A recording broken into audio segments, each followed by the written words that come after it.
السلام عليكم ورحمة الله وبركاته. ازي حضراتكم، اخباركم ايه؟ يا رب تكونوا بخير. بصوا يا جماعة، النهارده الفيديو بخصوص حاجة بصراحة يعني مش ضايقتني ولا فرحتني. انا هقول لكم على حاجة مهمة يمكن انتوا ما تعرفوهاش عني. واحد لقيته باعت لي رسالة، فانا بقول له ايه، معلش عذرا انا مش عارف حضرتك مين، فيا ريت تقول لي مين عشان اسجل الرقم. فقام بيقول لي يا دكتور انا ابن راجل فلاح، انا راجل غلبان كده وفلاح ومتربي على طبليه.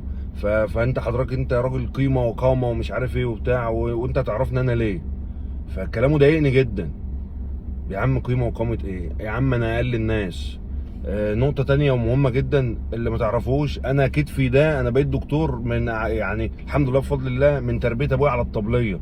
النقطة التانية والمهمة جدا، إن أنا يا ابن الناس أنا مش متربي في بقي معلقة دهب خالص، والله العظيم خالص، ولا طلعت لقيت الدنيا سهلة، بالعكس خالص أنا ما لقيتش الدنيا سهلة، ولا بابي جاب لي عربية ولا